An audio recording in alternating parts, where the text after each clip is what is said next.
Welcome back to the Dragon's Whisper, a radio show hosted by yours truly, Suiren, the Chinese water dragon goddess VTuber.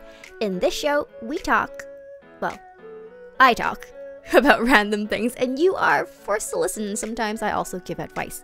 Maybe. Some. Anyways, let's start today off with wishing everybody a happy winter holiday.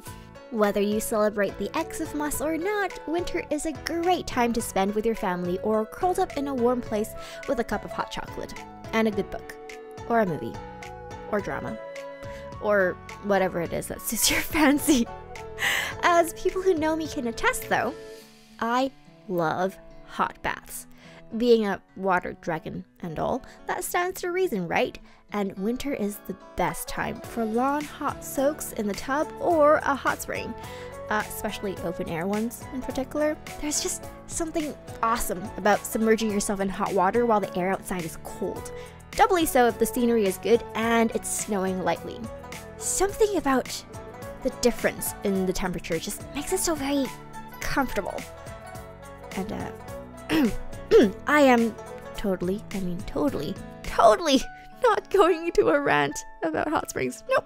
Nope. But just tell me what your favorite way to spend the cold nights on the winter holidays are, and or just how you spend the winter holiday in general. Reply in the comment section below or tag me at Suiren_VT, #Dragon's Whisper, and share your thoughts. I'd love to hear them.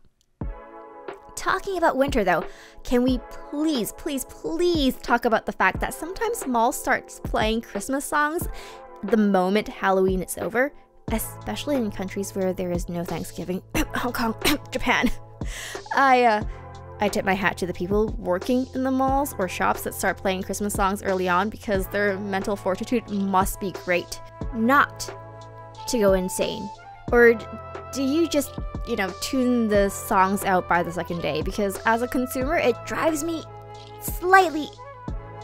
more than slightly nutty, just staying in the mall for an hour or so listening to the song cycle through, Love Actually, All I Want for Christmas, and a few other, Christmas classics. And let's not go into Japan's crazy obsession with Last Christmas, because,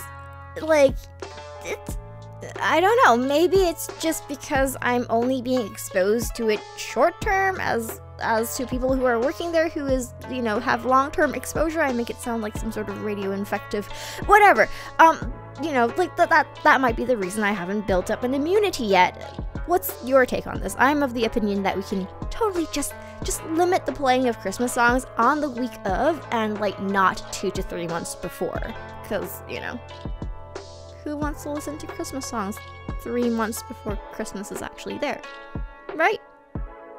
I don't know. What's your take on this? Anyways, another thing about Christmas though is buying presents. The one thing that troubles me all the time, and of course every time Christmas season comes about, that is the thing that everybody thinks about, right? Christmas presents, or at least I think about Christmas presents. I don't know about everyone else, but anyways, receiving them is all nice and great, but the headache of choosing which Christmas presents to buy for friends and family or coworkers is, I don't know, it's just, nah. Personally, I just prefer to get things that people have some sort of use for. Something useful is my philosophy in getting things for Christmas, or getting people things for Christmas. But the problem with that is, whatever you can think of that is of use or that is useful, that person might already have. A headphone or, headset. Yeah, personally I've got 2 or 3 of those, just because, I switch around, or, trying to find the one that I want to use, and that's really personal too. The other thing may be a portable charger, and please, if I use them, I would already have them, or else I would just forget them at home. Some sort of home appliance? Yeah, I don't think giving someone a microwave is a good idea. Just saying. Unless they just recently moved or got married. I've however, recently come to the conclusion that the best present to buy for friends in particular is some sort of fancy food item, like that Manuka honey for the health nut, or the singer friend that goes karaoke twice a week because, you know, honey helps with the throat, or the really expensive chocolate for the friend who loves sweets. So that's, you know, a good option. Food can never go wrong, right? Another option, though, is if you really want to go to the, you know, useful section of gifts, is to find something useful but useless. That doesn't make sense, does it? Let me explain. By useful but useless, I mean like things that honestly people don't really need, but it's nice to have. Like, you know, things that they can probably do without, but again, you know, with it, it's more convenient. For example, like an oven thermometer, for example, for the people who like to cook. You don't really need it because the oven also has, you know, the temperature there. But getting precise temperature sometimes when you're baking or when you're making something that needs that is good. Or the recent thing that I've seen, the ionized saltwater disinfectant gadget thing that people have. It's good for people with kids or with pets at home who can't really use like strong disinfectants. So things that are useful but not really necessary, so my category of useful but useless. Anyways, in all conclusion to this whole thing about buying presents is that presents are a pain. Can I just give you money for you to buy your own? Oh, wait. That's what gift cards are for. Right. But if only my friends lived in areas where the gift cards that I can buy in my particular area is useful or usable to them in theirs. The drawback to being internationally connected and having friends overseas. Anyways, what are your particular wisdoms in choosing Christmas gifts or holiday gifts for friends and families and coworkers? Do share via the comments below, or again at Suiren_VT, #DragonWhisper, because I would really love to know. Yeah. Anyways, you're probably by now super tired of me just ranting about things, so let's take a little bit of a break with some music, and we will be back with some Advice Corner. The song I've picked for you today is something a little bit more high-spirited in celebration of the holidays. I hope you enjoy it. The song is called Fuyu no Ashioto, the Footsteps of Winter.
Welcome back. Next up is the Advice Corner, Whispers of Wisdom, where you send in your troubles via Marshmallow, link in the description below, and I try to give my take on it.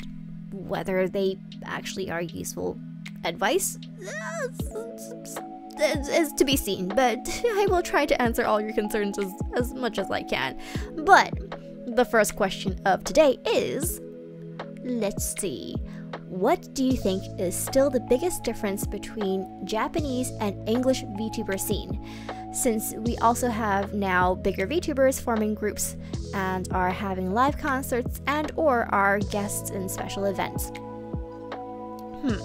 That's actually somewhat of a difficult question. I think fundamentally, I've always felt that the difference between Japanese and English VTubers is the way we take VTubers.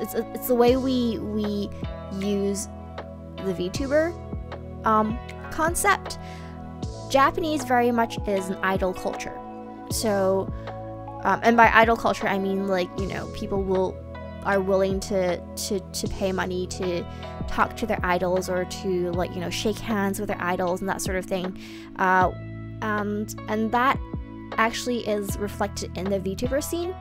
So very often VTubers in Japan, and especially company VTubers, people who sign on to be a VTuber in large companies, in particular, you know, Hololive or Nijisanji, the largest two companies out there for VTubers in Japan at this moment, they see their VTubers as idols and as talents, performers, and there is a certain difference, or not difference, but there's a certain distance between the performer and the fans.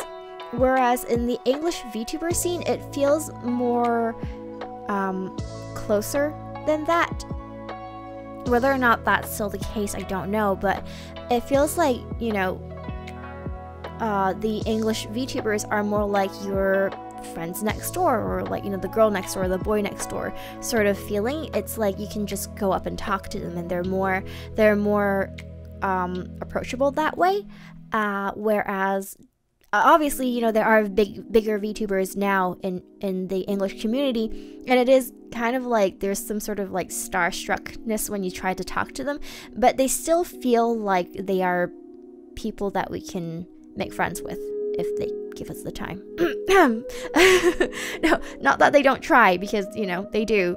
There's just so many people that are clamoring for their attention, it gets a little difficult.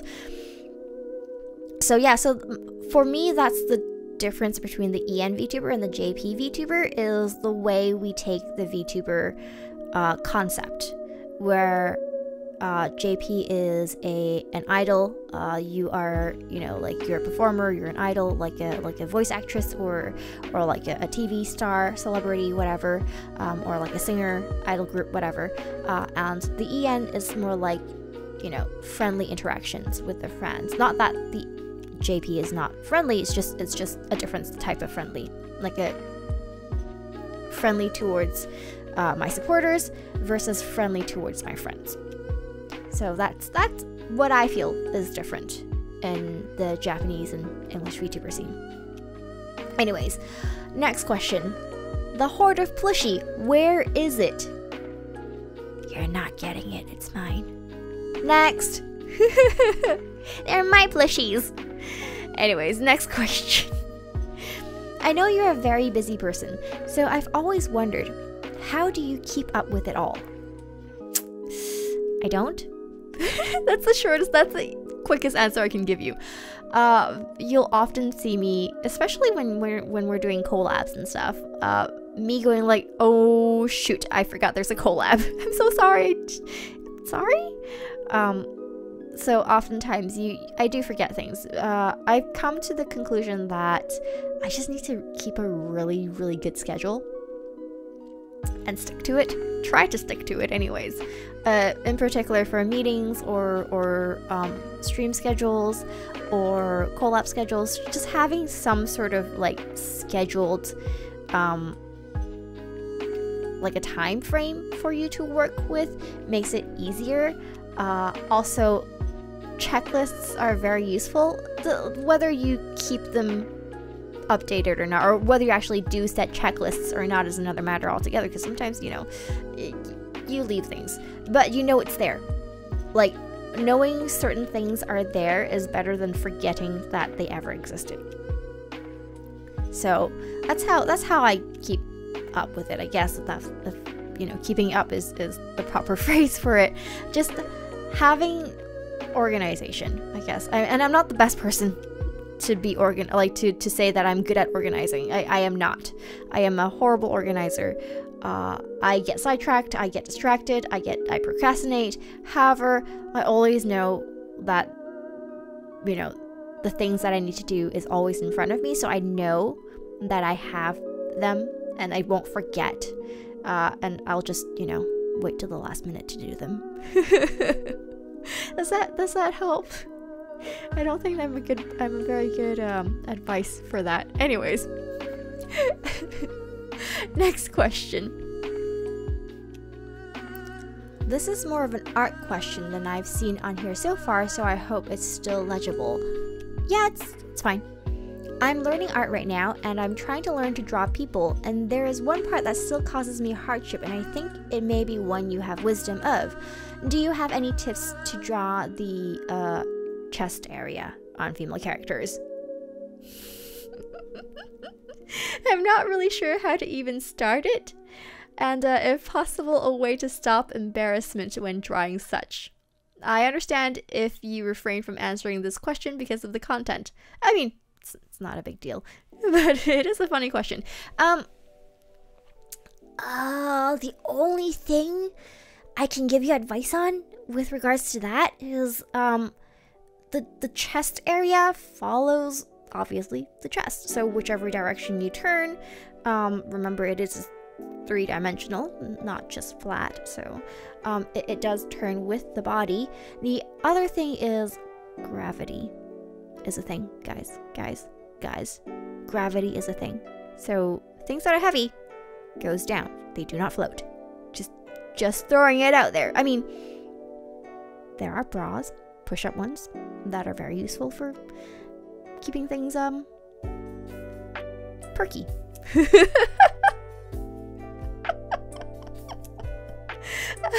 But in general, the thing is, gravity does make things, you know, non-floaty. And how not to be embarrassed when drawing these sort of things is just lots of practice. If you're embarrassed by it, then you can't, like, no. There's no way to stop being embarrassed other than just to draw a lot. Sort of desensitize yourself to it, I guess. But practice makes perfect, and that's particularly true for art. Just trying out new styles, and just sketching whenever you can. That always helps. And also another thing I've noticed with a lot of people that are just starting, and myself included, is that we kind of want to start like with the really complicated stuff because that's what's pretty, right? You want to draw like the super like good looking pose on the character. They have this whole like image set up, and then when it goes down to paper, it just sort of, you know, all your plans sort of disintegrate. Just start small. Starting small and practicing every day, and that's always a really good way to, you know, just get used to drawing. Another thing I think is pose. When you're trying to learn posing, in particular, you know, like the body shapes and the body poses, is like finding good references and just following the references to help you draw. You know, copying poses is not a bad thing. You have to learn somewhere. You have to start somewhere. So getting real life photos of people in different poses, or even just animate people in different poses, or if you have like some sort of 3D program, or like, you know, program like Clip Studio Paint has a really good not a stencil, but like template of the 3D body that is very useful for drawing. So, you know, use all the tools you have, right? And lots and lots and lots and lots and lots and lots of practice. I hope that answers your question. Alright, next one. I have a spending problem, but I seem to be making people happy. What do I do? It hasn't affected my finances yet, but it totally could in the future. Do you think I should get a limit? That's a different that's a sort of a difficult question. Sorry, not different. Difficult question. I think, yes, limit yourself to what you get people, or like how often you get people. Spending money to make people happy is a good thing. The question comes then, are people friends with you because you spend the money on them, or are they friends with you because they're, honestly friends with you? And, you don't want people who use you for the presents you buy and the things, that the money you spend on them. If they're good friends, they would just be happy, whatever. Spending time, but if you do like spending on people, and I personally understand this quite well. I like buying food for people, in particular just sweets, like cakes and stuff for people. I don't eat them myself. I would buy like really pricey cookies, or like pricey like just cakes and stuff, and just give it to people, and share it with friends. And watching people eat makes me happy, but I don't do it often. For special occasions like birthdays, or like things that you feel is special, getting a license, or like graduating from class, or like someone's birthday, or just some special anniversary that you feel is special, that needs to be celebrated. And I think that should be sufficient enough. You don't have to buy something for someone, or like spend money on someone every day of the week, or every week. Every so often, just to make those days a little bit more special than they already are, is I think a good time to spend money. Or that's just me. Anyways, I hope that helps. And the last question is it true that Suiren is just 3 Lalafels in a trench coat? No. No, I am not 3 Lalafels in a trench coat, and I don't have a trench coat. Have you seen my model? My clothes are tight. Just saying. Or at least my new model is. Alright guys, that's the end of the questions. Thank you so much for sending them in. If you have any concerns, or like want advice, or just want to comment, or just want my reaction, you can always send your questions to the Marshmallow, and again, the link is in the description box below. And in this next section of the show, well everyone, I have a special treat for you, because we have a special guest on the show, and her name is Elle Loxer. Hello! Hi! Can you hear me? I can hear you indeed. How are you? I'm doing amazing. Thank you so much for asking.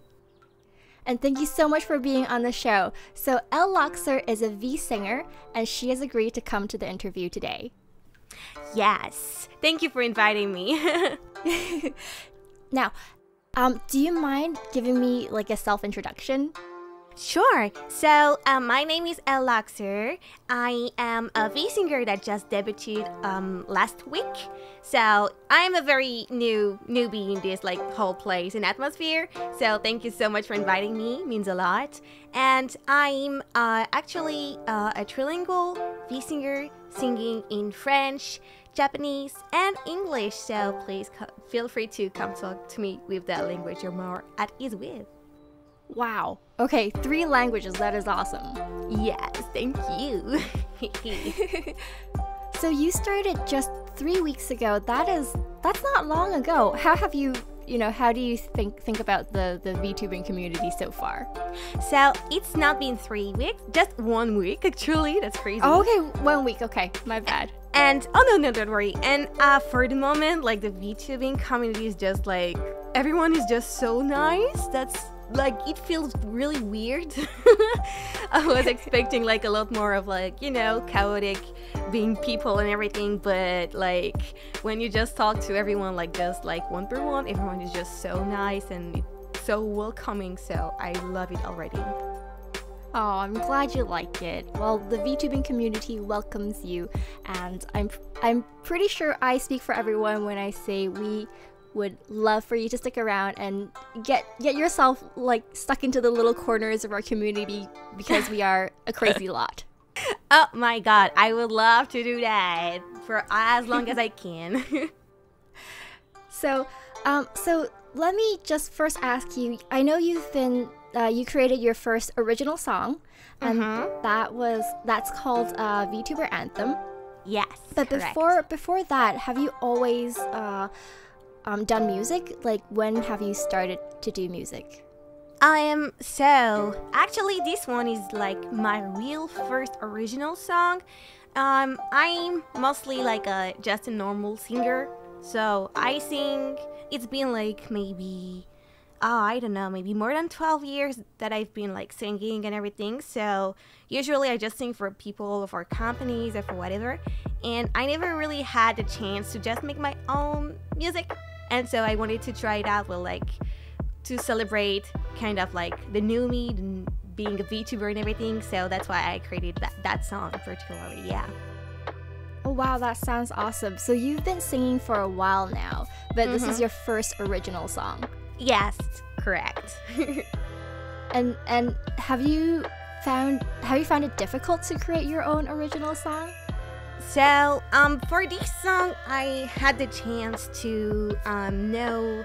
So I work with my like mixer, who like usually just mix all my covers and all my songs and everything. And she actually introduces me to a compositor called Ichino Serupo.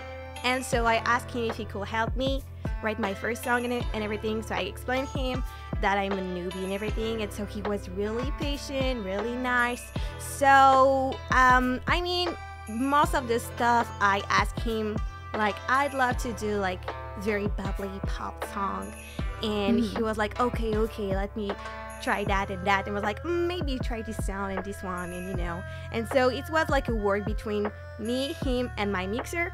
So it was like, it's just like, I like to say it's my original song, but the truth is that it's like the song of the three of us, because we all put like our like, you know, ideas into that, but mostly they all followed like the idea, the top line that I created, the rhythm that I created, and he just, because he's already a pro, so he was like, yeah, I'm gonna do that and that and that, so it sounds like more clean, more neat.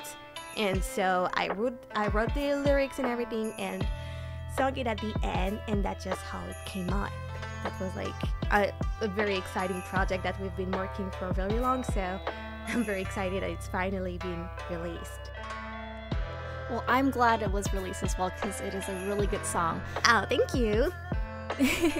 Do you mind if I ask how long the creation process was in total? Sure. Actually, let me see. I have the first messages that I sent to him, so I can tell you the exact date. Was. Okay, so we started in June of this year. Oh wow. Oh yeah, June of this year. So yeah. that was like a fairly long process of just going back and forth, creating the song and just hashing it all out. Oh yeah, exactly. Just to be sure that, like, you know, have the correct sound. So because everyone is just like, in the team, everyone is just like a perfectionist. So it kind of took like a long time, but it's finally done. Yeah. Well, that's great. Now, do you mind if I ask, you were the one who wrote the lyrics, right? Yeah, I wrote the lyrics, I wrote the top line, and I'm the singer, yeah. Right. Can you tell me about your thought process when you were writing the lyrics? What was your inspiration? So this song is called Vtuber Anthem, right? So this song is mostly about becoming like the person that you always wanted to be, kind of, and not have like any more how to say that, a wall that like that you cannot go up, like, how do you say that, like, French? Oh my god, my French is coming back. So like, you know, that you cannot destroy, because I've been in this industry, like for music industry, for so long, and there's like just so many stuff that you cannot control. For example, like if you're too old or if you're too young, sometimes you just cannot sell, you know, or if you're not like that pretty, or if you do not look like this or like that, even if you're like the most talented person in the world, like it's not gonna work. So I had like a lot of very frustrating experiences through my whole life of people telling me to be like this, to look like that, to act like this, to do like this. And so with this song, it's just like, fuck it, I'm just gonna be myself. I don't care anymore what you're gonna be like saying about me. I'm gonna be like a very cute anime girl, and it's just that, you know? So it's mostly about becoming the person you want to be, thanks to kind of like VTubing. So that's why it's called Vtuber Anthem, because we all created our own, you know, character, and kind of like we look like what we want to be somehow. So it's the same, like, you know, for everyone. We had like our new names, like new faces, and we can control pretty much everything. And so I think like it's just like a very, you know, beautiful process, kind of like becoming a butterfly, thanks to, you know, becoming a VTuber. That sounds beautiful. And I'm glad you found an outlet with VTubing, because, and I agree with you, sometimes, you know, you get very caught up in your image in real life and all those connotations that come with it. But with VTubing, you can basically be whatever you want to be. Exactly. And that's very liberating. Oh yeah, so much. It's so much more like easier to be like this way, because back then, like, even all the people that saw me, because like my human form kind of has like a beach face. That's what everyone told me. Like I look yeah, I'm pretty sure you don't. I mean, I think it's because, like, you know, my face features and everything. So a lot of people thought that I was kind of arrogant somehow, or mean, or even without talking to me. And so I kind of had like a bad reputation just because of that, while I never talked to anyone. And so it's like with, you know, just being judged by your real appearance. So with VTubing, it's just like there's not that at all. You're just like everyone else. You're just like as pretty as everyone else, and nobody like judges you for your face or for your weight or for whatever. And so I really like it about that. I'm glad you like VTubing. Oh yeah. Yeah. Now, with the creation of VTuber Anthem, was there like any difficulties when you were trying to create it? Like any memorable moments, things that you enjoyed or things that you were frustrated with when you were trying to create the song? I think the most hard part was maybe the top line, because the lyrics, it was really like easy to write. I actually wrote it like maybe in 30 minutes. Oh, wow. Yeah, I was very inspired. I don't know. But like with the top line, we wanted something that was not too sad, you know, because I really love like Vocaloid song and everything. So in Vocaloid song, there's always like that very happy kind of bubbly sound, but the lyrics, they're just like very heavy and stuff.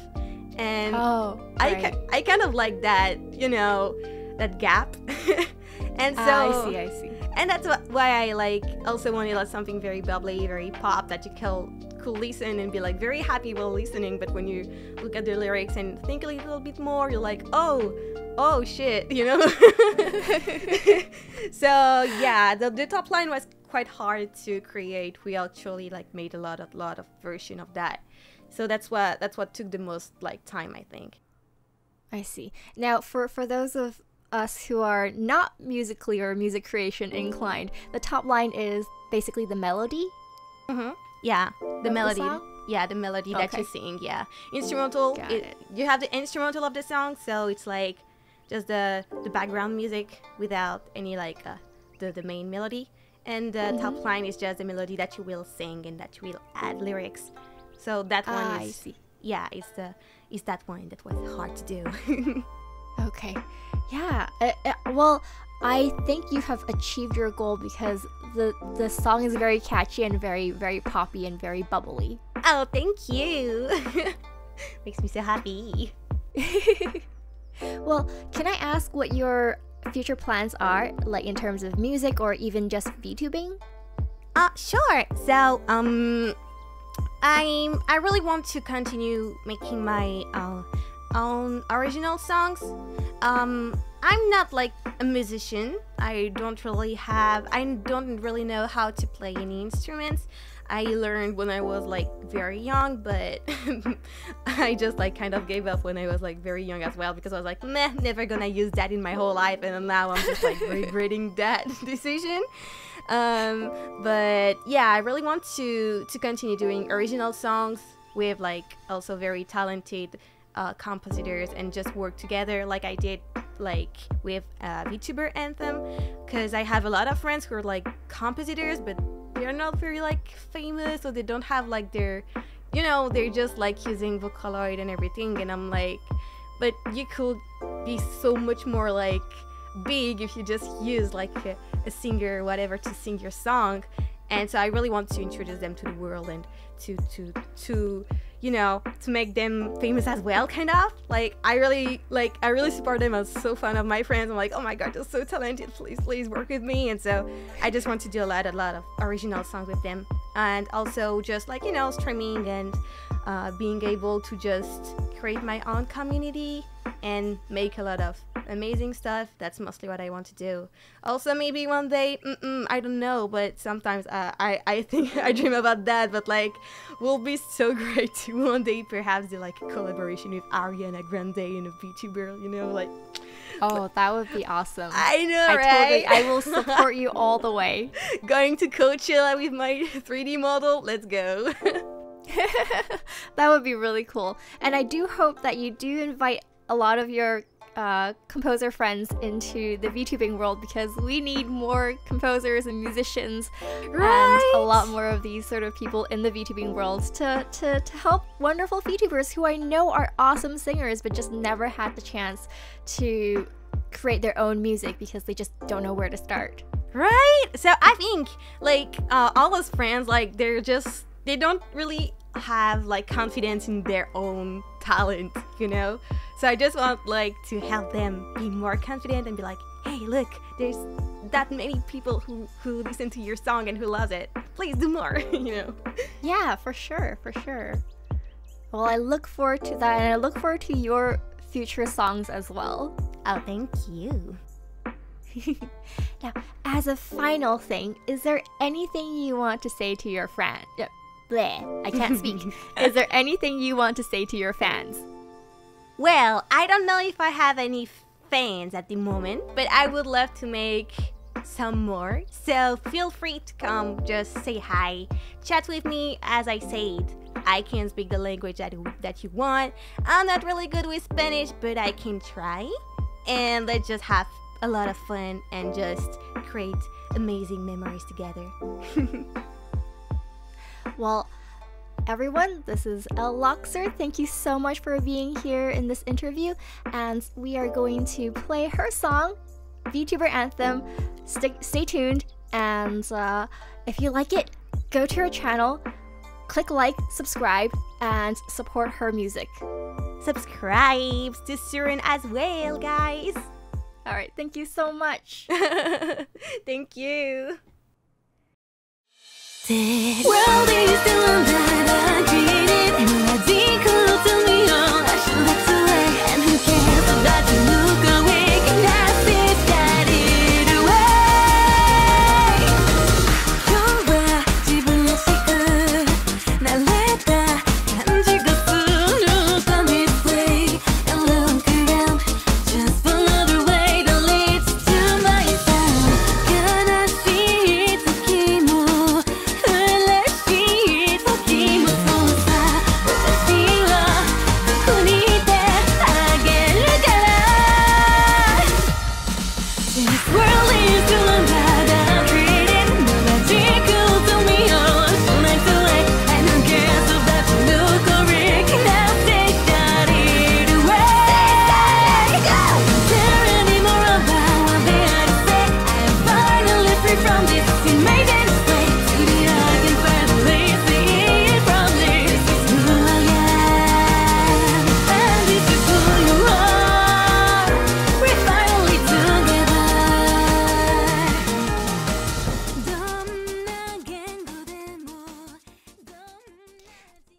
if you want to listen to more of the original song, Vtuber Anthem, or check out other content created by Elle Loxer, definitely check her out and follow her. Her link is in the description box below.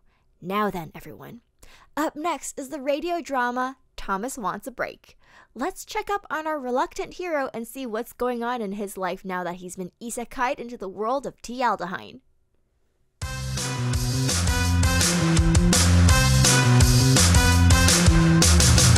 Can somebody tell me why I'm here? What's going on? I must pretend to be a hero of this world.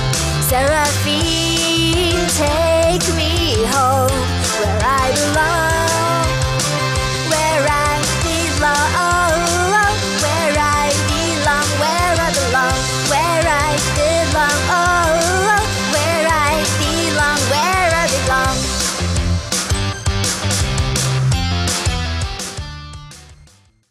Thomas Wants a Break, Episode 2, Bathhouse Mayhem. Guardian? Go away! But it is noon, and you have not ventured out of your home. I have been sent to confirm that you are still alive. I am. Now go. I must first confirm it. How could I be talking to you if I wasn't alive? You might be a mimic who killed our guardian and is now trying to deceive me. Just let me sleep. I must first fulfill my sacred duty to the village. Guardian? Guardian? Guardian? If I was a mimic, wouldn't seeing me prove nothing? In the game, they could mimic appearances too. True, but no known creature could replicate your particular odor. So you want to come in to confirm I still stink? That is correct. And then you'll let me sleep? Of course, Guardian. Fine.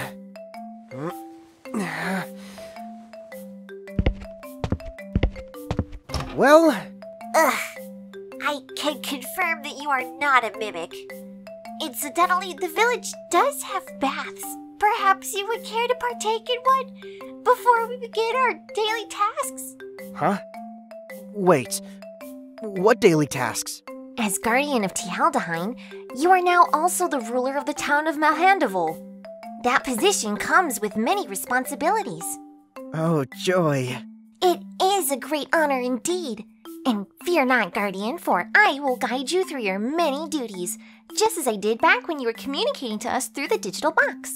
I thought you were just gonna come in here, make sure I wasn't dead, and then leave. Yes, I am afraid I weaved a tale of false realities in order to gain access to your house. So, you lied. It was more of a joke between colleagues. After all, the guardian of T-aldehyde wouldn't be struck down by a mere mimic. Gee, I never knew you had a sense of humor. You would have learned a lot about me if you hadn't skipped so many cutscenes. Nevertheless, may I show you to the bathhouse? Why even ask? If I say no, you're just going to pester me until I agree, aren't you? I will indeed loom over your bed and repeatedly say, Guardian, Guardian, Guardian, until you comply. What are you? 5? No. Do the children of your world look like me? No, but they act like you. Whatever. Just show me the bathhouse, I guess. So how far away is this place anyway? Not much further. Seraphine! Seraphine! Marina? What is it? It's terrible. Borax the Unbreakable has taken over the bathhouse. Seriously? Wait here, Marina. We must make haste. Yeah. The thing is, Seraphine, I'm not really a make haste. She's already ran to the bathhouse. So she has. You're not going to tell me to help her? Should I? I just assumed that everyone in this village would expect the Guardian to solve their problems for them. You're the Guardian? I just assumed based on your appearance and smell that you were some homeless man Seraphine took in. Maybe I should go take a bath. You just wait until the Guardian gets here. Then your evil ways will be put to an end, Porax. It is too late for that. I have already claimed the village bathhouse. Soon you shall all begin to smell, and in a matter of weeks the musk will grow so great that you'll disperse, leaving Malhandival undefended and mine to rule. Really? That's your evil plan? I knew you'd come. Yeah. Look, Pork whatever. You seem like a rather big dude. Thank you for noticing. I work out. Don't compliment him for that. Porax the Unbreakable is a rock golem. Of course he's big. That's speciesists. Even if I have rock for skin, it takes a lot of work to get this sick of a bod. A figure like this isn't just genetics. I must pull 50 trees straight out of the ground every day just to maintain these biceps alone. I'll bet. So why are you settling for just conquering some old bathhouse? Why, I bet a man like you could be terrorizing entire countries. If only. Unfortunately, the dark forces have been in disarray ever since Drell was killed by someone they call the Guardian. This Guardian sounds like one crafty, handsome fellow. Meh. Yes, and without proper leadership, those of us that remain are forced to act on our own. What's so bad about being on your own? It's awful! It used to be all, Porax, destroy that army, and I'd be like, yes, Master Drell. But now no one's telling me to destroy anything. Yeah, you don't strike me as much of an ideas guy. Well, that's what I thought too. But then my counselor told me, you can't always count on Drell. You know, on account of Drell being dead. He told me to write down some evil ideas on a pad of paper, and then act on the least one of them before our next session. And this is the best you came up with? Well, my counselor always said there's nothing wrong with starting small. Starting small is for little guys. You're poor whatever, the unsomethingable. Porax the Unbreakable? See? Even this random lady knows who you are. You're a big deal. Yeah, you know, I guess I am kind of a big deal. I mean, Drell used to always say that I was super good at punching and stuff. Exactly. Frankly, taking over this small bathhouse scheme to make everyone smell like you is beneath you. You're right. I should take over one of the big bathhouses in the capital. Okay, or instead of that, you could be the new Drell. But Drell was Drell.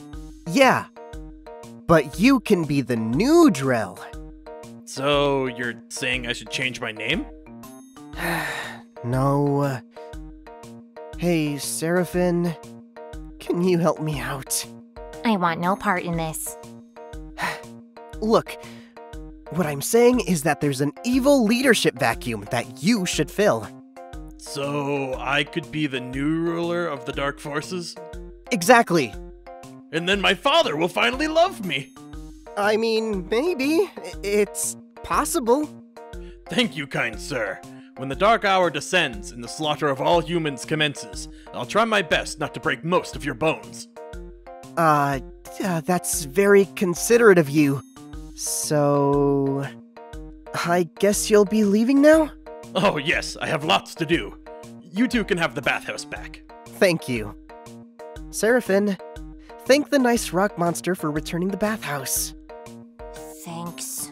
No problem, ma'am. And enjoy your bath, sir.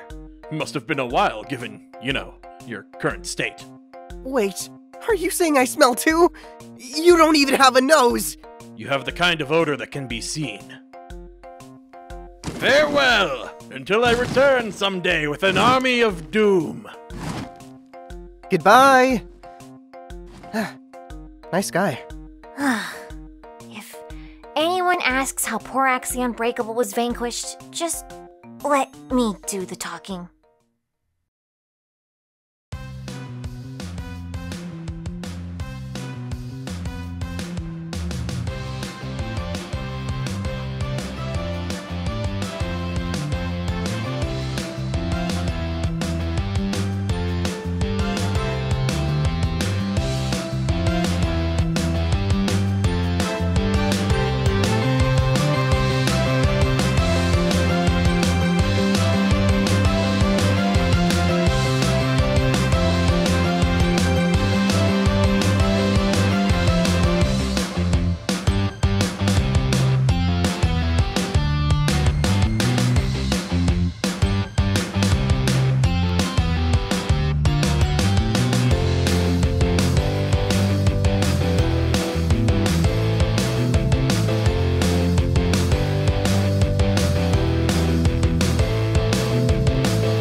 That is it for the second episode of The Dragon's Whisper. I hope you enjoyed this episode as much as I enjoyed making it, and look forward to the next one. If you haven't subscribed yet, click on that subscription button below to know when my content is coming out. I'll see you all soon. Hope you have a blessed day, and don't forget to keep hydrated. This is Suiren, the Dragon Goddess, signing out.